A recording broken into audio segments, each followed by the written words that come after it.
Kidney stone ಕಾಯಿಲೆಯು ಸಾಮಾನ್ಯವಾಗಿ ಯಾವುದೇ ವಯಸ್ಸಿನವರಿಗೂ ಕಾಣಿಸಿಕೊಳ್ಳಬಹುದು.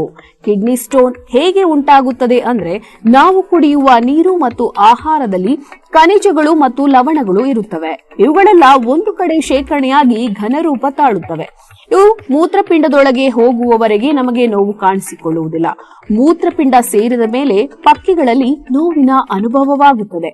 ಸೊಂಟದ ಭಾಗ ಬಿಗಿನಂತಾಗಿ ನೋವು ದಿನೇ ದಿನೇ ಹೆಚ್ಚಾಗುತ್ತದೆ. ಮೂತ್ರದಲ್ಲಿ ಉರಿ ಕಾಣಿಸಿಕೊಳ್ಳುತ್ತದೆ.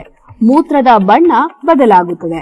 ಆಗಾಗ ಮೂತ್ರ ವಿಸರ್ಜನೆ ಮಾಡಬೇಕೆಂದು ಅನಿಸುತ್ತದೆ. ಕೆಲವು ವೇಳೆ ಮೂತ್ರದ ಜೊತೆಗೆ ರಕ್ತಸ್ರಾವವೂ ಆಗುತ್ತದೆ.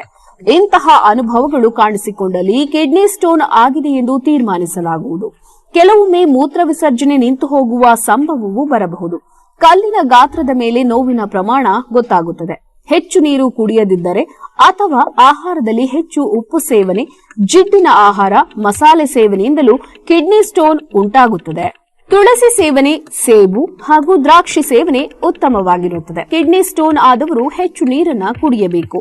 ದಿನಕ್ಕೆ 4 ರಿಂದ 5 ತೊಟ್ಟು ನಿಂಬೆರಸ ಸೇರಿಸಿ ಕುಡಿಯಬಹುದು. ತುಳಸಿಯನ್ನು ಸಹ ಸೇರಿಸಬಹುದು. ಫ್ರಿಡ್ಜ್ ನಲ್ಲಿ ಶೇಖರಿಸುವ ಆಹಾರ ಸೇವನೆಯು ಆರೋಗ್ಯಕ್ಕೆ ಒಳ್ಳೆಯದಲ್ಲ ಮತ್ತು ಕರಿದ ಆಹಾರ ಪದಾರ್ಥಗಳು ಕಡಿಮೆ ಮಾಡಿ. ನಮ್ಮ ಸಿದ್ದಲಿಂಗೇಶ್ವರ ಆರೋಗ್ಯಧಾಮದ ಔಷಧಿಗಳು ಕಿಡ್ನಿ ಸ್ಟೋನ್ ಸಮಸ್ಯೆಯನ್ನು ಗುಣ ಮಾಡುತ್ತವೆ.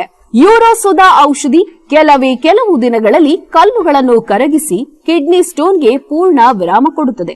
ಔಷಧಿಗಾಗಿ ಸಂಪರ್ಕಿಸಿ. ಅಂಚೆ ಮೂಲಕ ನಿಮ್ಮ ಮನೆಯ ಬಾಗಿಲಿಗೆ ತರಿಸಿಕೊಳ್ಳಿ.